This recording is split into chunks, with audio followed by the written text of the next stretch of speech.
Coming up here on the Raiders Report, is this a make or break season for Derek Carr? What's the latest Henry Ruggs hype that every single Raider fan needs to know about? And what are the chances that this team goes out and signs offensive guard free agent David DeCastro? If any of this crazy stuff does happen, well, guess what? You need to subscribe to the show. We're going to be live tomorrow, 6 p.m. Eastern Time, 3 p.m. Pacific. I don't want you to miss it. All right, Jack, let's get into today's show.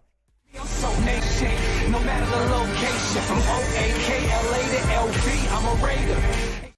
Today's news and rumors are presented by Panda Sups. If anybody out there maybe missed Father's Day, 4th of July, right around the corner. I'm going to be headed out actually to Kansas, and I want to make sure that I look halfway decent. If anybody's just like me, go get your hands on the best workout supplements on the market. PandaSups.com. Use code RaiderNation to save 40%.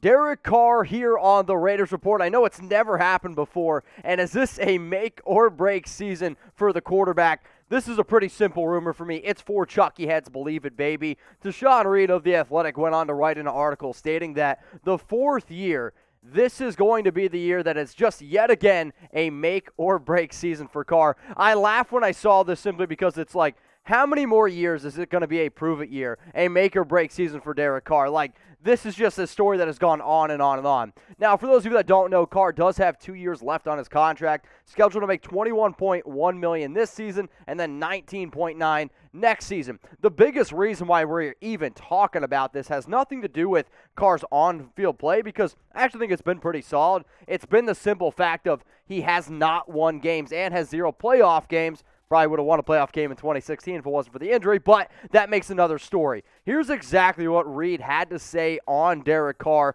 which is why I wanted to take a deep dive here on the Raiders Report.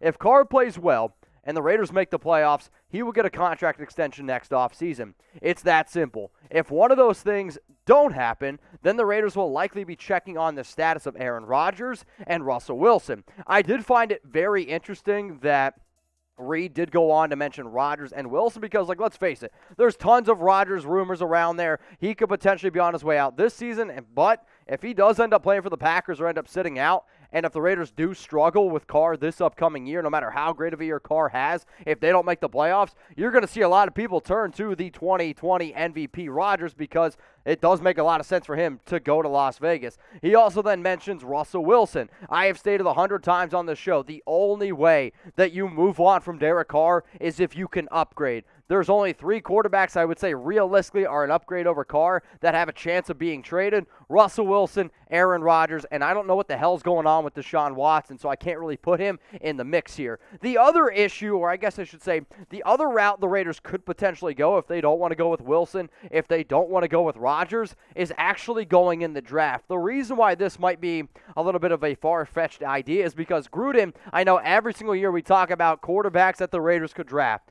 He's just never drafted one in round 1, and if the Raiders do have a bad year, and they are in that top 10 in terms of draft picks, you do have to potentially look at a pick. But, I mean, the highest he's ever taken a QB was back in 2001, 59 overall. But if the Raiders do want to move on from Carr, if they do want to take somebody, here are my top 5 quarterback prospects entering the 2022 NFL Draft. Spencer Rattler out of Oklahoma, to be honest with you, although I'm actually not that crazy about him. He's going to be a top 10 pick, but he wouldn't be one of my players that I would take. Sam Howell is probably the quarterback that I like the most on this list. Malik Willis, I understand he plays at Liberty, a small school, but that dude's got a lot of athletic ability. Could remind a lot of people of Trey Lance, how a quarterback from a small school nobody knows about, but could go in the top 10.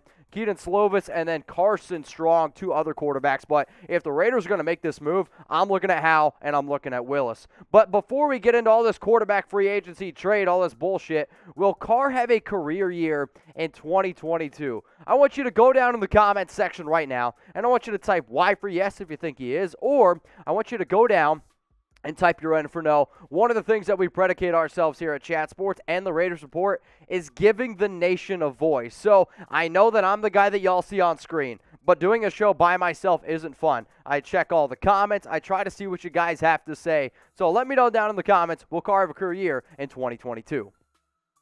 I'm going to go ahead and type my Y for yes because I believe that it's going to be his best season yet. Not maybe from a win and loss standpoint, Fingers crossed that it translates that way. But you really need to look at what has happened over the last 3 years, entering now the 4th year with John Gruden. We know the system's difficult, but we also know that he's had so much turnover at the offensive coordinator position, so much turnover at the head coaching position. Heck, skilled players alone, and yet this guy gets better and better and better. Coming off a year, we had 27 touchdowns, 9 interceptions, a career high 4,103 yards. But QBR is a great stat to see how well a quarterback is actually playing instead of just looking at, oh, who's got the most yards, who's got the most touchdowns. You can see 2019, 64.1. That's probably about league average. In 2020, 71.0. I believe that was 11th or 12th best in the National Football League. He continues to get better. I also made a video before on the Raiders Report about reasons why Carr could be a dark horse MVP candidate. He's gotten better every single year. His offensive weapons are going to be better this year.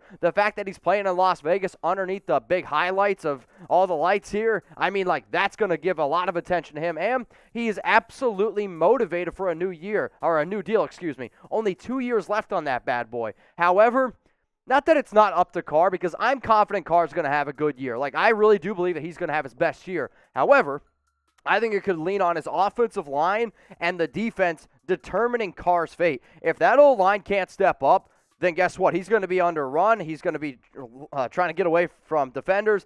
And when that happens, Carr's definitely struggled. Most quarterbacks struggle under pressure. Look at Patrick Mahomes in the Super Bowl.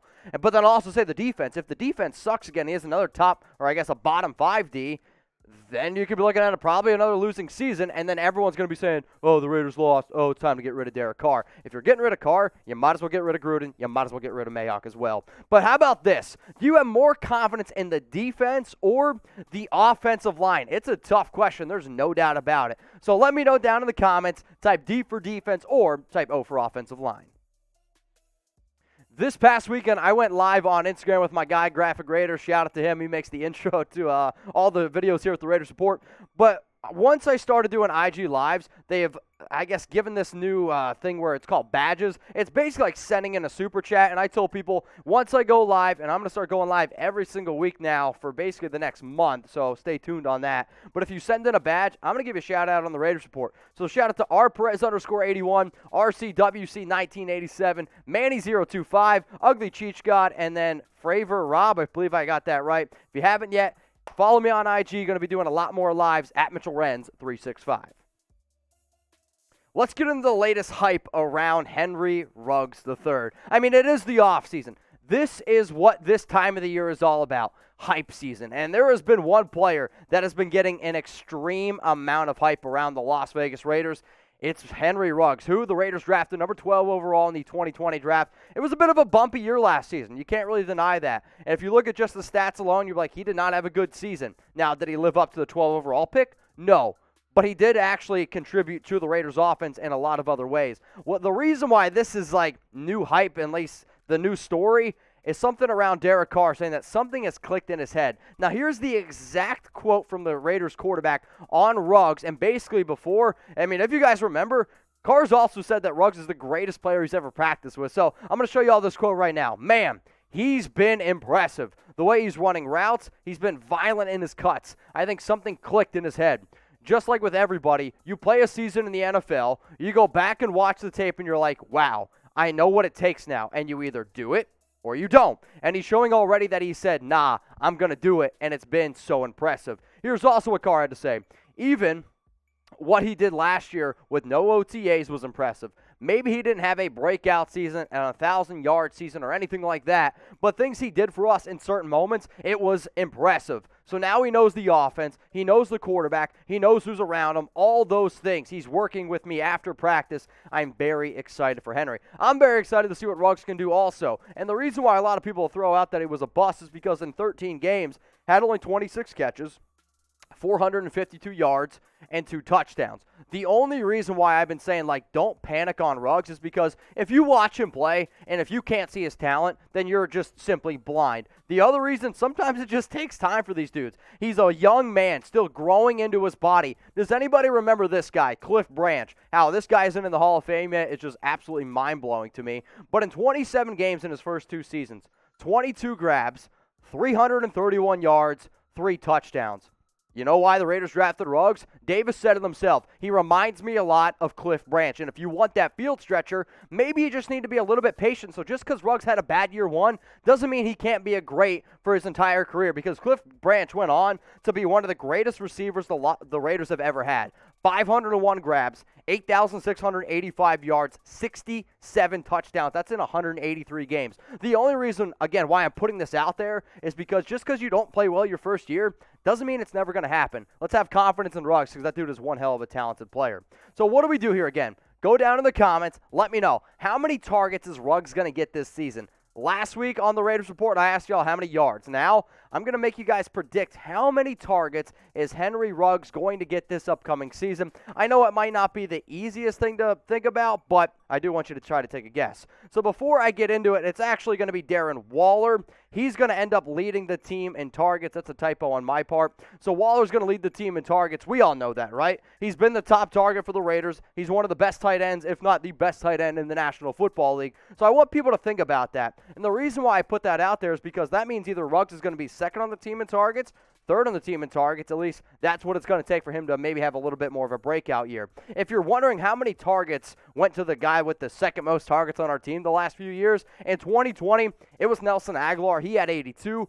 Hunter Renfrow in 2019 had 71. Jordy Nelson had 88 back in 2018. But what happens if he's the guy on the team with the third most targets, right? Well, how about this? It's really not that much of a difference. Hunter Renfrow back in 2020, 77 targets. Tyrell Williams, 64 targets in 2019. And then Jalen Richard, 81. The Raiders underneath Derek Carr have been this team where he's leans on one dude. It's going to be Darren Waller this year, let's face it. And then he could spread the wealth, whether that's John Brown, Henry Ruggs, Hunter Renfrow. If all those guys finish with like 600 yards, that's great to me, because I actually think that makes it more difficult for teams to lock onto certain guys. Do I think Ruggs can be great? Yes. So in terms of what projection do I have him for targets, I'm going to go with 77 targets, simply because when I did the math, it was 80 targets for the second most targeted guy, 74 targets for the third. Let's split the difference. Let's go 77 targets for Ruggs. If he can bring in 50 of those balls, if Nelson Aguilar can go for 48, 869, and 8 touchdowns,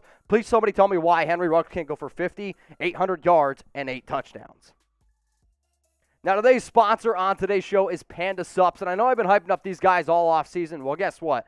These guys are ready to break out this upcoming season. If you haven't already, go show them some love. Go to pandasups.com, code Raider Nation. It's going to save you 40% off. What you guys will see on screen is all their different products. So whether you need protein, whether you need some sleepy, which basically helps you sleep at night, because believe it or not, sleeping is a very important thing. If you struggle getting up in the morning to go work out at the gym, this pre-workout, you take a scoop of that, wide awake. After you get done working out, it's important to hydrate your muscles. It's also important to hydrate yourself, whether you were at, I don't know, a Nashville party. I actually took some Panda Sups because I needed to be able to stay hydrated. Or if you're in Las Vegas, it's 115 degrees. Guess what? The BCAAs are very important. If you're trying to lose a few lbs, the Burn is an absolutely phenomenal product. Bottom line is this.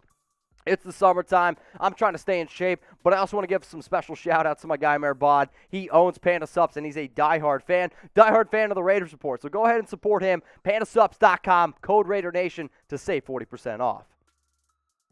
The last story here on the Raiders Report is around David DeCastro. And what are the chances of him going out and signing with this team? Well, before I give you my 2 cents on that, let me give you a little bit more of a background story. So the Steelers, they released DeCastro, which I think was kind of a surprise move. He had $8.75 million left in his, I guess that's how much money the Steelers saved.